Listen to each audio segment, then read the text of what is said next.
The observation chamber aboard the Archean Collective's scouting vessel, Distant Horizon, was silent except for the soft hum of life support systems. Surveillance Officer Xelnar watched the holographic display with all four of her eyes, tracing the unfamiliar vessel's trajectory as it ventured through the outer reaches of the star system. "Overseer," she called, mandibles clicking softly with uncertainty. "I've located the source of the unusual transmissions. It appears to be a vessel of undocumented design." Overseer Tavik glided across the polished deck, his towering frame casting long shadows in the dim blue lighting. 2 centuries of service to the Archean Collective had hardened him into the embodiment of their spacefaring authority. He had supervised the integration of 17 species into the Collective and the extinction of 3 others who had resisted. There was a proper order to the galaxy, and the Archons had maintained it for 12,000 years. "Display the vessel," he commanded, voice resonating with the harmonics of authority. The holographic projection expanded, revealing a small ship of crude design. Its hull was asymmetrical, with visible welding seams and inefficient thruster placement. Exposed radiator fins extended like primitive appendages, and communication arrays jutted out at seemingly random angles. "That cannot possibly be a spacefaring vessel," Tavik said dismissively. "Run a full analysis." Xelnar's manipulator appendages danced across the neural interface. The vessel appears to be using a primitive fusion drive. Hull composition is primarily aluminum alloys with some titanium reinforcement. Internal temperature suggests carbon-based life forms. Most peculiar, it seems to be leaking radiation from its power source. Primitive indeed. Tavik clicked his mandibles in amusement. What species claims this system? The databanks classify this as System 4729, marked for future assessment. Xelnar reported. No space-capable species was documented during the last survey 300 cycles ago. Tavik's 4 eyes narrowed. So these creatures have evolved faster than anticipated. Fascinating. The Archean Collective had seen this pattern before. Young species often stumbled into space before they were truly ready, usually leading to self-destruction or begging for collective patronage within a few generations. The Collective's policy was consistent: observe, evaluate, and determine whether to incorporate or eliminate. "The vessel is broadcasting on multiple frequencies," Xelnar reported. "Simplistic encoding. Shall I translate?" "Proceed," Tavik ordered, settling his massive frame into the command chair. The ship's AI processed the alien transmission, converting it to the harmonic language of the Collective. A voice emerged from the chamber speakers, flat, without the proper resonance patterns of civilized speech. "This is Captain Elena Vasquez of the Earth Solar Exploration Vessel Pathfinder. We come in peace and seek friendship with all spacefaring civilizations. Please respond if you receive this message." "Earth." Tavik repeated the unfamiliar designation. "Scan their home system. Let us see what we're dealing with." Xelnar directed the ship's sensors toward the inner planets. "I detect a single habitable world, third from the star. Significant electromagnetic emissions, approximately 9 billion life forms matching the signatures from the vessel. Technological level. Surprising. They appear to have achieved space travel only within the last century." Tavik straightened in his seat. 100 years from planetary confinement to interstellar travel. That's concerning. In collective experience, species that evolved too quickly often became unstable. They lacked the generational patience necessary for galactic citizenship. Several of the extinct species have followed similar trajectories. "Shall I initiate first contact protocols, Overseer?" Xelnar inquired. Tavik considered the question. "No, this requires additional analysis. Deploy a deep scan probe. I want to understand their capabilities before revealing ourselves." "Deploying probe," Xelnar confirmed, launching the small autonomous device toward the human vessel. Aboard the Pathfinder, Captain Elena Vasquez reviewed the sensor logs with growing excitement. After 3 years of traveling beyond the solar system, they had finally detected signs of artificial technology. The unusual energy signature had led them to this region of space, where they now circled cautiously. "Any response to our transmissions?" Vasquez asked her communications officer. Lieutenant James Chen shook his head. "Nothing yet, Captain. But something's out there. Our passive sensors are picking up energy fluctuations consistent with an advanced propulsion system." Vasquez ran a hand through her short dark hair, a habit from her days in the United Earth Space Force. At 45, she had been selected to command humanity's first true interstellar mission, not just for her technical skills, but for her diplomatic temperament. First contact was too important to risk on someone prone to rash decisions. "Keep broadcasting on all frequencies," she ordered, "and maintain passive scans only. We don't want to appear threatening." Science Officer Dr. Maya Okafor leaned over her station, dark eyes wide with alarm. "Captain, I'm detecting an unknown object approaching our position at high velocity." "Show me," Vasquez ordered. The main view screen displayed a small metallic orb hurtling toward them, its surface covered with intricate patterns that seemed to shift and change as they watched. "Is it a weapon?" Vasquez asked, tension evident in her voice. "I don't believe so," Okafor replied. "Its trajectory suggests it will pass within 100 meters of our hull. Energy readings indicate it's some kind of scanning device." As the alien probe neared the Pathfinder, it emitted a brilliant pulse of energy that washed over the human ship. The lights flickered momentarily, and several console displays went dark before restarting. "What was that?" Vasquez demanded. Chen's fingers flew across his console. "Some kind of electromagnetic pulse, but focused somehow. It didn't damage our systems, but—" He paused, face paling. "Captain, our automated defense systems just activated. They interpreted the scan as hostile." "Override," Vasquez shouted, but it was too late. The Pathfinder's point defense system, designed to destroy space debris that might threaten the ship, targeted the alien probe automatically. A brief pulse of laser fire struck the small device, which instantly flared with blinding light. For a moment, nothing happened. Then alarms blared throughout the ship. Multiple energy signatures activating. Okafor reported. "The probe. It's releasing some kind of feedback pulse."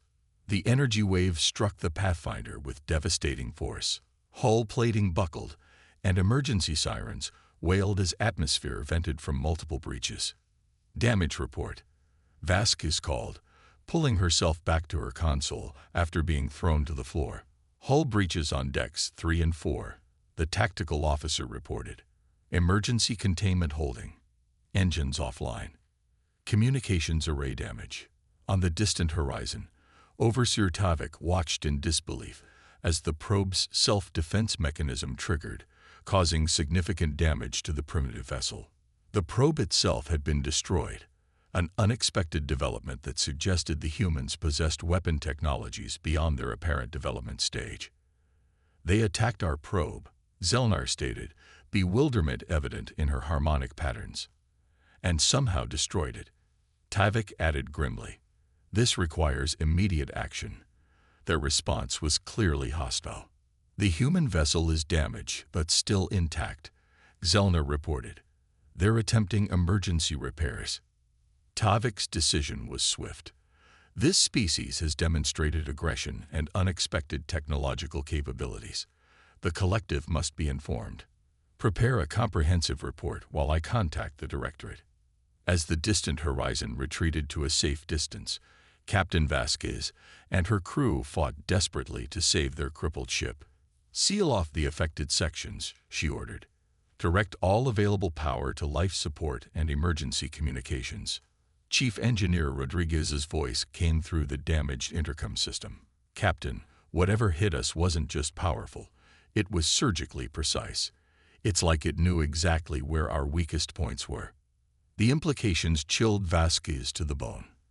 They scanned us, then used that information against us. Why would they attack without provocation? Okafor wondered aloud, helping a wounded crew member into a seat. "From their perspective, we fired first," Vasquez said grimly. Our defense systems targeted their probe. Lieutenant Chen looked up from his damaged console. Captain, I've managed to restore partial communications. We need to warn Earth. Vasquez nodded, her expression solemn. Send everything we have. Tell them we've made first contact, and it's gone catastrophically wrong. We need to prepare. 3 weeks later, the Pathfinder limped back into Earth orbit, its hull scared and patched. Captain Vasquez stood before the United Earth Defense Council, recounting their disastrous encounter. We have every reason to believe they'll return, she concluded, and in greater numbers. Admiral Terrence Park, the weathered head of Earth's modest defense force, studied the sensor data with a grim expression. Do we have any idea when? Based on their technology level, they could arrive within months, Vasquez replied. And we have nothing that can match their capabilities. General Zhao, representing the Asian Confederation, leaned forward. What do you suggest, Captain? Surrender. Vasquez straightened her shoulders. No, General. I suggest we do what humans have always done when outmatched. We improvise. Admiral Park nodded slowly. I've reviewed your proposal, Captain. It's unorthodox, to say the least. Unorthodox is all we have, Vasquez replied. Conventional military tactics won't work against their technology, but they've never encountered humans before. They don't know how we think. The council chambers fell silent as images appeared on the main display, schematics for something unlike any warship ever conceived. Ladies and gentlemen, Vasquez said, gesturing to the display, I give you humanity's best hope. Project Patchwork. In the vast emptiness beyond Neptune's orbit, a transmission from the distant horizon reached the Archean Collective. Overseer Tavik's report was clear. A new, aggressive species had emerged, one that had developed spacefaring capabilities at an alarming rate and demonstrated hostile intent upon first contact. The Directorate's response was equally clear. The humans would be given one opportunity to submit to collective authority. If they refused, they would be eliminated before they could become a true threat to galactic stability. Within days, a fleet of 30 Archean warships departed for Earth, led by the massive dreadnought Immutable Order. Fleet Commander Krozek, a veteran of dozens of pacification campaigns, felt nothing but confidence. This would be a simple operation. Either the humans would recognize their inferiority and submit, or they would be reduced to a cautionary entry in the collective archives. As the Archean fleet accelerated toward Earth, neither side fully understood what awaited them. The humans worked frantically on their desperate plan, while the Archons prepared for what they believed would be a brief and one-sided conflict. But the galaxy was about to learn a fundamental truth about humanity. When backed into a corner, they become the most dangerous species of all. Fleet Commander Krozak stood on the command deck of the Immutable Order, watching the holographic display as his fleet approached the Sol system. His carapace gleamed with the metallic implants that marked his high rank within the Archean Collective, and his 4 arms were positioned in the formal stance of impending victory. Status report, he commanded, his voice resonating with the proper harmonics of authority. We'll enter the outer boundaries of the system in approximately 6 hours, Commander, reported Tactical Officer Nelvax. Long-range scans detect primitive defensive satellites around the 3rd planet and a small collection of warships in high orbit. Krozek's upper eyes narrowed. Show me these warships. The holographic display shifted, zooming in on Earth's orbital defenses. A dozen vessels of various sizes formed a loose defensive perimeter around the planet. Their designs were inconsistent. Some appeared to be repurposed cargo haulers, while others resembled primitive military craft. This is their defense fleet, Krozek asked incredulously. Overseer Tavik's concerns seemed greatly exaggerated. The largest vessel appears to be their flagship, Nelvax noted, highlighting a ship approximately 1/4 the size of the Immutable Order. Its energy signature suggests it's their most advanced military craft. And still centuries behind our technology, Krozak observed dismissively. Prepare the standard ultimatum. We'll give them the opportunity to surrender before we begin the pacification process. Yes, Commander. Communications Officer Zelvin acknowledged. Message prepared for transmission upon arrival. Krozak settled back in his command chair, mandibles clicking in what passed for amusement among his kind. These humans will learn the same lesson as all primitive species. The collective cannot be opposed. Aboard the United Earth Defense Force flagship Defiance, Admiral Terrence Park studied the incoming sensor data with grim determination.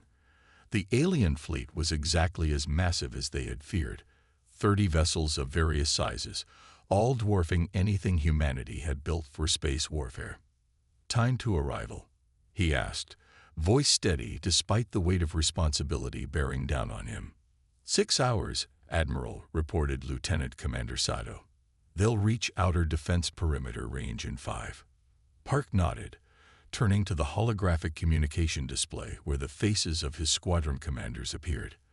"Ladies and gentlemen, we've trained for this moment for the past 3 months. Our intelligence on their technology is limited, but Captain Vasquez's encounter gives us some advantages. They believe us primitive and predictable. We'll use that against them." Captain Elena Vasquez, now commanding the retrofitted destroyer Audacity, nodded grimly. "The patchwork units are in position, Admiral. On your command." "Very good," Park replied. "Remember, conventional tactics won't work against their technology. Stick to the plan, no matter how desperate things look." The commanders acknowledged their orders, and the display winked out, leaving Park alone with his bridge crew. He stared at the tactical display, showing the overwhelming Archean force approaching their meager defenses. "Commence Operation Patchwork," he ordered. Throughout the solar system, hidden automated systems activated. Behind the orbit of Mars, hundreds of small objects previously disguised as debris began to move, forming into clusters that still appeared random to long-range scans. In Earth orbit, maintenance crews made final adjustments to their vessel's unusual modifications. And beyond Neptune, something massive stirred, its existence concealed from the approaching Archean fleet by the electromagnetic shadow of the gas giant. 5 hours later, the Archean fleet crossed the invisible line marking the human defensive perimeter.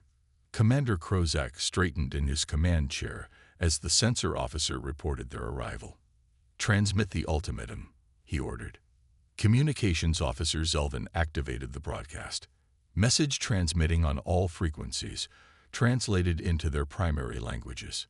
Throughout the Sol system, the Archean message echoed. "Attention primitive species designated humans. This is Fleet Commander Krozak of the Archean Collective. Your unauthorized expansion into space and hostile actions against collective assets have been noted. You are offered one opportunity to submit to collective authority. Deactivate your defensive systems and prepare to receive collective representatives who will oversee your species integration. Failure to comply within one planetary rotation will result in immediate pacification." In the silence that followed, Krozak awaited the humans' inevitable capitulation. Primitive species always submitted when confronted with the overwhelming technological superiority of the collective. The response, when it came, was not what he expected. "Commander," Zelvin reported, "we're receiving a transmission from the human flagship." "Display it," Krozak ordered, mandibles set in the position of condescending acceptance. The holographic display flickered, revealing the image of a human male with dark skin and close-cropped gray hair. His expression was not one of fear or submission, but of calm resolve. "This is Admiral Terrence Park of the United Earth Defense Force. We have received your ultimatum and reject it completely. Humanity will not surrender its sovereignty to any power, no matter how technologically advanced. We propose an alternative. Leave our system now, and we can establish diplomatic relations at a neutral location. This is your only warning." For a moment, silence reigned on the Archean command deck. Then Krozak began the rhythmic clicking that indicated astounded disbelief. "They refuse," he finally managed. "Based on what possible calculation of their chances? Perhaps they don't understand their situation," Tactical Officer Nelvac suggested. Krozek's 4 eyes narrowed. Then we shall enlighten them. Target their flagship with the primary disruptor. A demonstration of our power should clarify their circumstances. Targeting systems locked. Nelvax confirmed. Primary disruptor charge. Fire, Krozek ordered calmly. From the massive prow of the immutable order, a brilliant beam of energy lanced out, crossing the void in seconds to strike the human flagship. The Archean crew watched expectantly, waiting for the primitive vessel to shatter under their advanced weaponry. Instead, something unexpected happened. As the beam struck the Defiance, its hull seemed to shimmer. Much of the energy was absorbed or redirected, though the ship clearly suffered damage to its outer sections. What happened? Krozek demanded. Explain why that vessel still exists. Science Officer Trimac studied her instruments in confusion. Commander, the human vessel appears to have some form of energy dispersal technology. It's crude but effective. They've coated their hull with a material that redirects a significant portion of our disruptor energy. Impossible, Krozek hissed. Scan that vessel again. I want to know every detail of its construction. As the Archons focused their attention on the Defiance, Admiral Park implemented the next phase of humanity's desperate plan. All ships, execute pattern Hydra, he ordered. Across the human defense fleet, vessels began to move in seemingly random patterns, breaking formation in ways that defied conventional space tactics. The Archons, expecting a centralized command structure, found themselves facing an unpredictable enemy whose movements made no tactical sense. Commander, Nelvax reported with growing concern, the human vessels are dispersing in a pattern I cannot predict. They appear to be acting independently rather than as a coordinated fleet. Irrelevant, Krozek dismissed. Target the nearest vessels and destroy them. We will demonstrate the futility of resistance. As the Archean fleet divided its fire among the scattered human ships, another unexpected development occurred. The seemingly random debris clusters beyond Mars began to move with purpose, revealing themselves as crude but functional unmanned drones. Commander, we're detecting hundreds of small objects converging on our position, the sensor officer reported urgently. Identify them, Krozek ordered. They appear to be mining drones, Trimac said in confusion. Repurposed for some military purpose, they're carrying explosive payloads. Krozek felt the first stirrings of unease. These humans are more resourceful than anticipated. Activate point defense systems and destroy those drones. The Archean warships responded immediately, energy weapons lashing out to vaporize the approaching drones. But for every drone destroyed, 3 more seemed to appear, approaching from different vectors in patterns that made them difficult to target efficiently. Sir, Nelvax reported, the drones are targeting our sensor arrays specifically. They seem to know our weak points. That's impossible, Krozek insisted. They cannot have such detailed knowledge of our technology. Yet the evidence was unmistakable. The human attack, crude as it was, showed a disturbing level of insight into Archean ship design. As the first drones reached their targets and detonated, several Archean vessels reported sensor blindness in specific sections. While the Archean fleet dealt with the drone swarm, Admiral Park activated the final phase of Operation Patchwork. Signal Neptune Station, he ordered. Execute Operation Leviathan. In the electromagnetic shadow of Neptune, something vast began to move. The massive structure, hidden from Archean sensors by a combination of the planet's magnetic field and specialized jamming technology, accelerated toward the inner system. It was like no warship ever constructed, a massive, irregular shape composed of welded-together space stations, decommissioned freighters, factory modules, and habitation rings. Exposed girders jutted out at odd angles, and massive improvised engines flared with nuclear fire. Aboard the immutable order, the first indications of this new threat came as their long-range sensors cleared following a drone attack. Commander, the sensor officer reported, voice distorted by harmonic patterns of alarm. I'm detecting an enormous object approaching from the outer system. It's It's the size of a small moon. Display it, Krozek ordered, his confidence wavering for the first time. The holographic projection showed a vessel, if it could be called that, unlike anything in collective records. It resembled nothing so much as orbital debris fused together by some cataclysmic event, yet it moved with clear purpose. "What is that monstrosity?" Krozek demanded. Science Officer Trimac studied the readings with growing concern. "It appears to be a composite structure, Commander. The humans have somehow connected various space habitats and industrial facilities into a single massive vessel." "That can't be a warship," Nelvax insisted. "No species would build something so inefficient and exposed."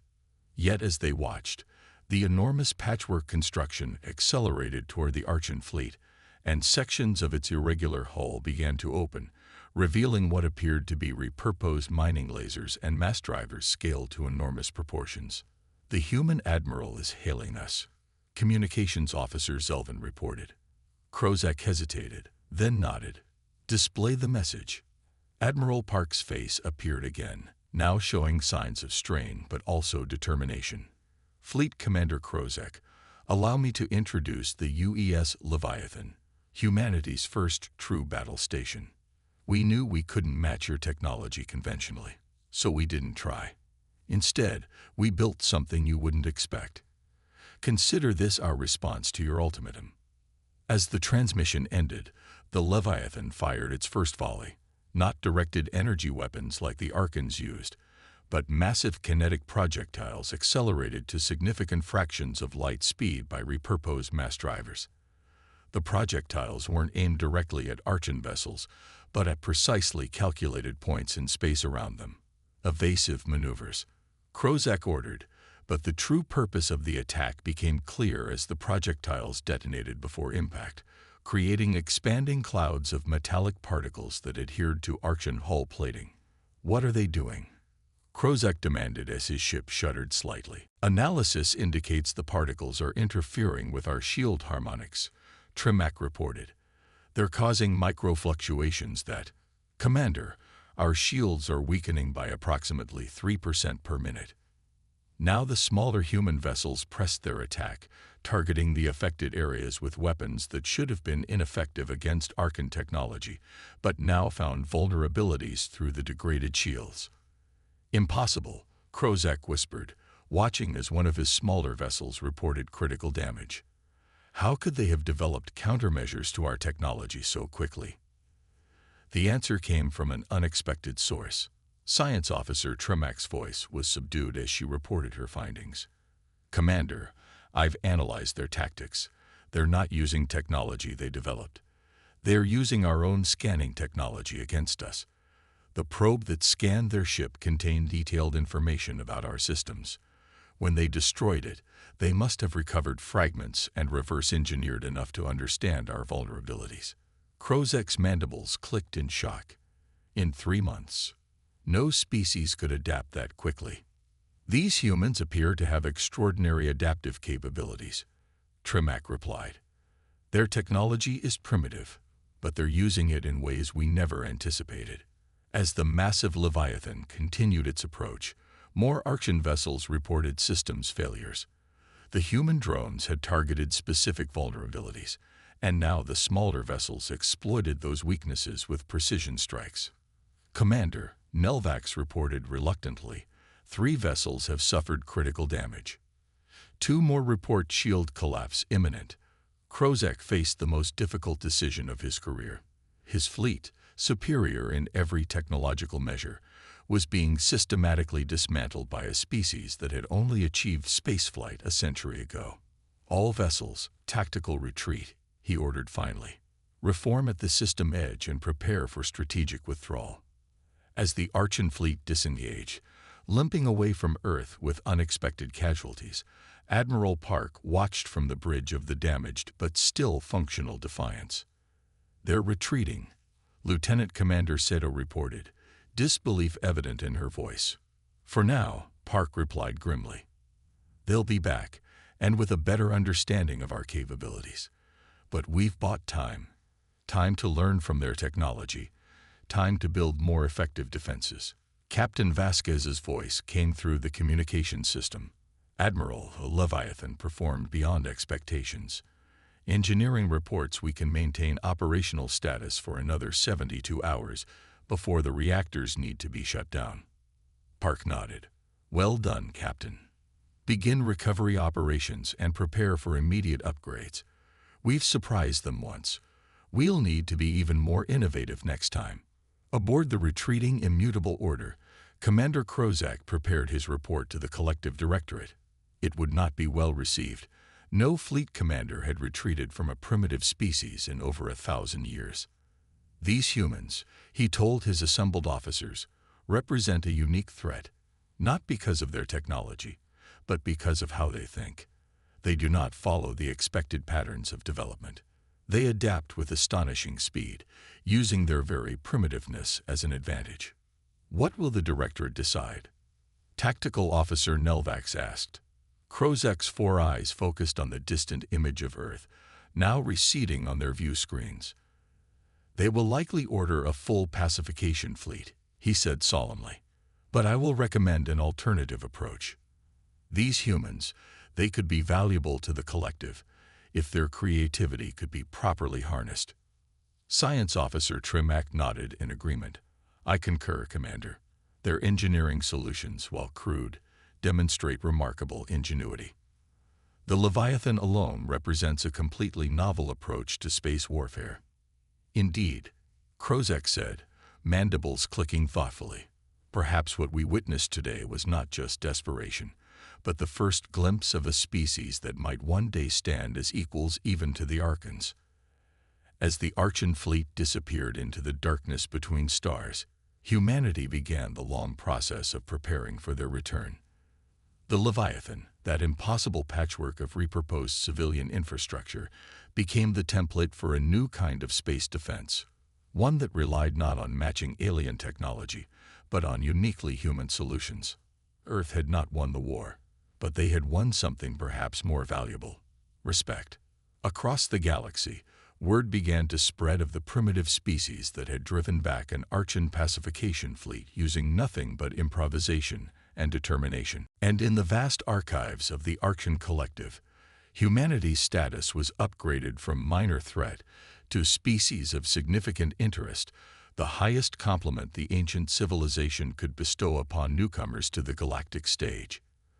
The galaxy would soon learn what humans had always known about themselves. What they lacked in technology, they more than made up for in creativity, adaptability, and sheer stubborn refusal to accept defeat. In the end, that might prove more valuable than any advanced technology.